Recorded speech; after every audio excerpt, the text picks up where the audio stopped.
نحمدہ ونصلی علی رسولہ الکریم اما بعد فاعوذ باللہ من الشیطان الرجیم بسم اللہ الرحمن الرحیم۔ تمام معزز ناظرین کو السلام علیکم ورحمۃ اللہ وبرکاتہ۔ ناظرین کرام، رمضان المبارک ہجری قمری سال کا نواں مہینہ ہے، جس میں صبح صادق سے غروب آفتاب تک چند امور سے قربت خدا کی نیت سے پرہیز کیا جاتا ہے، مثلاً کھانا پینا اور بعض دوسرے مباح کام ترک کر دیے جاتے ہیں۔ شرعی زبان میں اس ترک کا نام روزہ ہے، جو اسلام کی اہم ترین عبادت ہے۔ رمضان عربی کا لفظ ہے، جس کا اردو میں معنی شدت حرارت کے ہیں، یعنی اس ماہ میں اللہ تعالیٰ روزہ کی برکت اور اپنی رحمت کے ذریعے اہل ایمان کے گناہوں کو جلا دیتے اور ان کی بخشش فرما دیتے ہیں۔ رمضان رمز سے ماخوذ ہے، جس کے معنی دھوپ کی شدت سے پتھر، ریت وغیرہ کے گرم ہونے کے ہیں، اس لیے جلتی ہوئی زمین کو رمضاں کہا جاتا ہے۔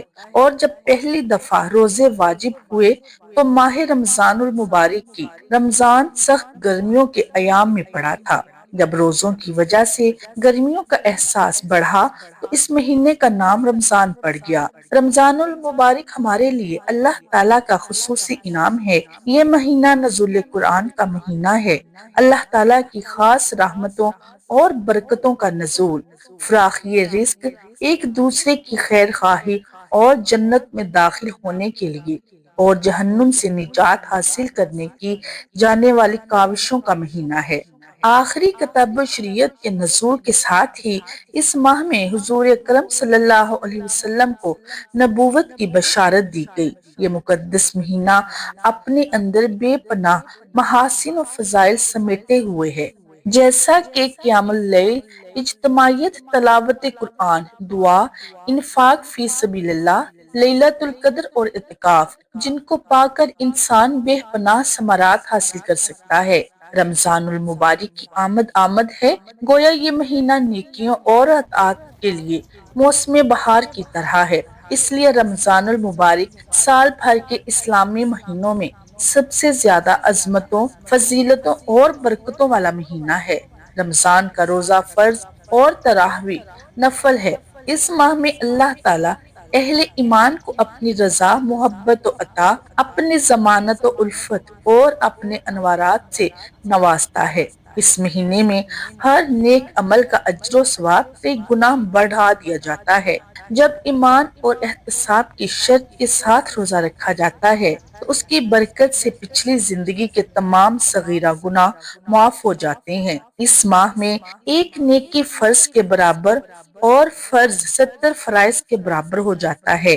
ایک رات جسے شب قدر کہا جاتا ہے، وہ 1000 مہینوں سے افضل قرار دی گئی ہے۔ یہ صبر کا مہینہ ہے اور صبر کا بدلہ جنت ہے۔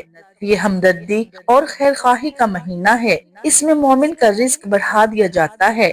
اس ماہ میں 3 عشرے ہوتے ہیں، پہلا عشرہ رحمت، دوسرا مغفرت اور تیسرا جہنم سے آزادی کا ہے۔ اللہ تعالیٰ نے اپنی تمام مخلوقات میں انسان کو اشرف المخلوقات بنایا۔ اس کی فطرت میں نیکی اور بدی، بھلائی اور برائی، تابعداری اور سرکشی اور خوبی و خامی دونوں ہی قسم کی صلاحیتیں اور استعدادیں یکساں طور پر رکھ دی ہیں، جیسا کہ اللہ تعالیٰ نے سورہ بقرہ کی آیت نمبر 183 اور 84 میں فرمایا، اے ایمان والو، فرض کیا گیا ہے تم پر روزہ، جیسے فرض کیا گیا تھا تم سے اگلوں پر، تاکہ تم پرہیزگار ہو جاؤ۔ چند روز ہیں گنتی کے، یہی تقوی و پرہیزگاری ہے جو روزے کا اصل مقصد ہے۔ تقوی کا معنی ہے نفس کو برائیوں سے روکنا۔ حضور اکرم صلی اللہ علیہ وسلم نے فرمایا، ہر چیز کی زکوٰۃ ہے اور انسانوں کے بدن کی زکوٰۃ روزہ ہے۔ آپ صلی اللہ علیہ وسلم نے فرمایا، میں دنیا میں سے 3 چیزوں سے محبت کرتا ہوں: ماہ گرما کا روزہ، راہ خدا میں تلوار چلانا اور مہمان کا احترام کرنا۔ ایک دن ایک صحابی نے حضور اکرم صلی اللہ علیہ وسلم سے عرض کیا، اے اللہ کے رسول صلی اللہ علیہ وسلم، مجھے کسی ایسے عمل کا حکم دیجئے جس سے اللہ تعالیٰ مجھے نفع دے۔ آپ صلی اللہ علیہ وسلم نے ارشاد فرمایا، روزہ رکھا کرو، اس کے مثل کوئی عمل نہیں۔ روزہ لوگوں سے پوشیدہ ہوتا ہے، اسے اللہ کے سوا کوئی نہیں جان سکتا۔ جبکہ دوسری عبادتوں کا حال لوگوں کو معلوم ہو سکتا ہے۔ اس لحاظ سے روزہ خالص اللہ تعالیٰ کے لیے ہی ہے۔ روزے میں نفس کشی، مشقت اور جسم کو صبر و برداشت کی بھٹی سے گزرنا پڑتا ہے۔ اس میں بھوک و پیاس اور دیگر خواہشات نفسانی پر صبر کرنا پڑتا ہے، جبکہ دوسری عبادتوں میں اس قدر مشقت اور نفس کشی نہیں ہے۔ روزہ میں ریاکاری کا عمل دخل نہیں ہوتا، جبکہ دوسری ظاہری عبادات مثلا نماز، حج، زکوٰۃ وغیرہ میں ریاکاری کا شائبہ ہو سکتا ہے۔ کھانے پینے سے استغنا روزہ دار کو اللہ تعالیٰ کے قریب کر دیتا ہے۔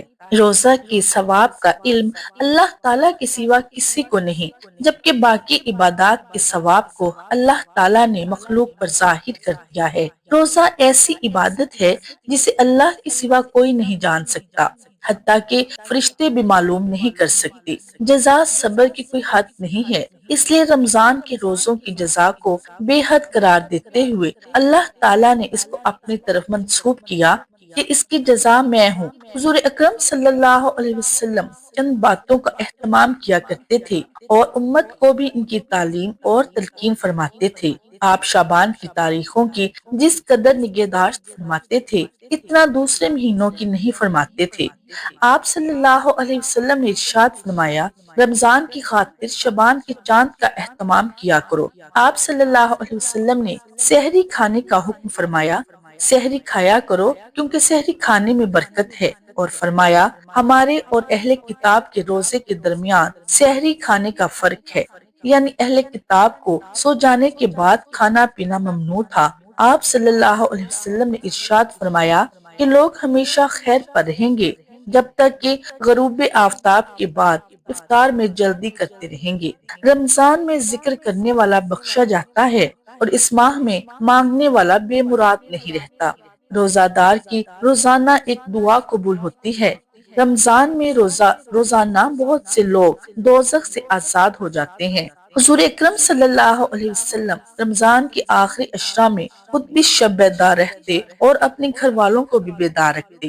آپ صلی اللہ علیہ وسلم نے فرمایا کہ شب قدر کو رمضان کے آخری عشرہ میں تلاش کرو۔ جب لیلۃ القدر آتی ہے تو جبریل علیہ السلام فرشتوں کے ساتھ نازل ہوتے ہیں، اور ہر بندہ جو کھڑا یا بیٹھا اللہ تعالیٰ کا ذکر کر رہا ہوتا ہے، یعنی تلاوت، تسبیح و تحلیل اور نوافل، الغرض کسی طرح سے ذکر و عبادت میں مشغول ہوتا ہے، اس کے لیے دعائے رخصت کرتے ہیں، دعائے رحمت کرتے ہیں۔ اگر کسی نے بغیر عذر اور بیماری کے رمضان کا ایک روزہ چھوڑ دیا، خواہ وہ ساری زندگی روزہ رکھتا رہے، وہ اس کی تلافی نہیں کر سکتا۔ روزہ کی حالت میں بے ہدہ باتوں مثلا غیبت، بہتان، گالی گلوچ، لعن طعن، غلط بیانی، تمام گناہوں سے پرہیز کیا جائے، ورنہ سوائے بھوکا رہنے کے کچھ حاصل نہ ہوگا۔ اگر کوئی دوسرا آ کر ناشائستہ بات کرے تو یہ کہہ دے کہ میں روزے سے ہوں، کیونکہ روزہ ڈھال ہے۔ طبی لحاظ سے بھی روزوں کے بے شمار فوائد ہیں۔ روزہ رکھنے سے معدے کی تکالیف اور اس کی بیماریاں ٹھیک ہو جاتی ہیں اور نظام ہضم بہتر ہو جاتا ہے۔ روزہ شوگر لیول، کولیسٹرول اور بلڈ پریشر میں اعتدال لاتا ہے۔ روزے کے دوران خون کی مقدار میں کمی ہو جاتی ہے اور اس وجہ سے دل کو انتہائی فائدہ مند آرام پہنچتا ہے۔ روزے سے جسمانی کھچاؤ، ذہنی تناؤ، ڈپریشن اور نفسیاتی امراض کا خاتمہ ہوتا ہے۔ روزہ رکھنے سے موٹاپے میں کمی واقع ہوتی ہے اور اضافی چربی ختم ہو جاتی ہے۔ روزے کی رخصت کے لیے کوئی مسلمان جو بیمار نہ ہو لیکن طبیب یہ کہے کہ وہ روزہ رکھنے سے بیمار ہو جائے گا تو وہ روزہ چھوڑ سکتا ہے۔ حاملہ یا دودھ پلانے والی عورت کو اگر روزہ رکھنے سے اپنے یا اپنے بچے کی جان کا یا اس کے بیمار ہو جانے کا اندیشہ ہو تو اس کو بھی اجازت ہے۔ جس مسافر نے فجر سے قبل سفر شروع کیا اس کو تو روزہ چھوڑنے کی اجازت ہے، لیکن جس نے فجر کے بعد سفر کیا اس کو اس دن کا روزہ چھوڑنے کی اجازت نہیں۔ رمضان المبارک کا مقدس مہینہ ساری دنیا کے مسلمانوں کے لیے ذکر و فکر، تسبیح و تحلیل، کثیر تلاوت و نوافل اور صدقہ و خیرات کا باعث بنتا ہے۔ اس مہینے کو پا کر دنیا کا ہر مسلمان اپنے اپنے ایمان اور تقوی کے مطابق حصہ لے کر اپنے جسم و روح کے لیے تقویت کا سامان فراہم کرتا ہے۔ جس نے اس ماہ میں اپنے ماتحتوں کے کام میں تخفیف کی تو اللہ تعالیٰ اس کے بدلہ اس کی مغفرت اور اسے جہنم سے آزادی کا پروانہ دیں گے۔ پورا سال جنت کو رمضان المبارک کے لیے آراستہ کیا جاتا ہے۔ ایک نیکی کا ثواب 10 سے لے کر 700 تک بڑھا دیا جاتا ہے، مگر روزہ اس سے مستثنا ہے۔ اللہ تعالیٰ کا ارشاد ہے، روزہ صرف میرے لیے ہے اور اس کا اجر میں خود دوں گا۔ معدہ کے خالی ہونے کی وجہ سے روزہ دار کے منہ کی بو اللہ تعالیٰ کے نزدیک مشک سے زیادہ خوشبودار ہے۔ یہ مہینہ گویا ایمان اور اعمال کو تازہ کرنے کے لیے آتا ہے۔ روزہ اور قرآن کریم دونوں بندے کی شفاعت کریں گے اور بندے کے حق میں دونوں کی شفاعت قبول کی جائے گی۔ حضرت زید بن اسلم اپنے والد اسلم سے روایت کرتے ہیں کہ رسول اللہ صلی اللہ علیہ وسلم رات کو ایک سفر میں جا رہے تھے اور حضرت عمر بن خطاب رضی اللہ تعالی عنہ آپ کے ساتھ تھے۔ حضرت عمر رضی اللہ تعالی عنہ نے حضور اکرم صلی اللہ علیہ وسلم سے کچھ پوچھا، لیکن حضور صلی اللہ علیہ وسلم نے ان کو کوئی جواب نہیں دیا۔ حضرت عمر نے پھر پوچھا مگر پھر کوئی جواب نہیں دیا۔ انہوں نے تیسری بار پوچھا، پھر بھی حضور اکرم صلی اللہ علیہ وسلم نے کوئی جواب نہیں دیا۔ حضرت عمر رضی اللہ تعالی عنہ نے اپنے آپ سے کہا، تیری ماں تجھ پر روئے، تو نے 3 مرتبہ حضور سے عاجزی سے سوال کیا اور رسول اکرم صلی اللہ علیہ وسلم نے کسی مرتبہ بھی جواب نہیں دیا۔ حضرت عمر رضی اللہ تعالی عنہ نے بیان کیا کہ میں نے پھر اپنی اونٹنیوں کو دوڑایا اور لوگوں سے آگے ہو گیا۔ مجھے خوف تھا کہ اس حرکت پر مجھ پر کوئی آیت نازل نہ ہو جائے۔ ابھی تھوڑا وقت ہی گزرا تھا کہ میں نے ایک پکارنے والے کو سنا جو پکار رہا تھا۔ حضرت عمر رضی اللہ تعالی عنہ نے فرمایا کہ مجھے خوف تو تھا ہی کہ میرے بارے میں کوئی وحی نازل نہ ہو گئی ہو۔ حضرت عمر رضی اللہ تعالی عنہ نے کہا کہ میں حضور صلی اللہ علیہ وسلم کی خدمت میں حاضر ہوا۔ میں نے آپ صلی اللہ علیہ وسلم کو سلام پیش کیا اور بعد السلام رسول اللہ صلی اللہ علیہ وسلم نے فرمایا کہ اے عمر، آج رات مجھ پر ایک ایسی صورت نازل ہوئی جو مجھے ان سب چیزوں سے زیادہ پسند ہے جن پر سورج نکلتا ہے۔ اور پھر آپ صلی اللہ علیہ وسلم نے سورہ فتح کی تلاوت فرمائی۔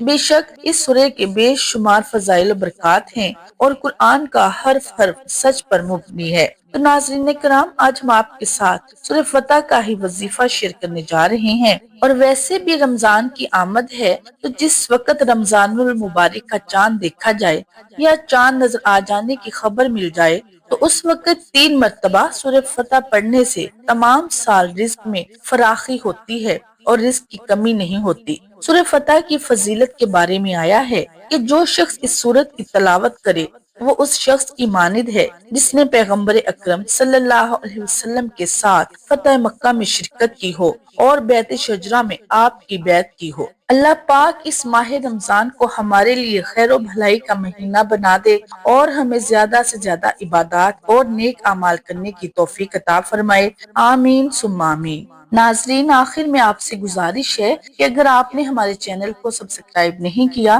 تو پلیز ہمارے چینل کو سبسکرائب کریں تاکہ اس طرح کی مزید اچھی ویڈیوز آپ تک آتی رہیں۔ جزاک اللہ خیر۔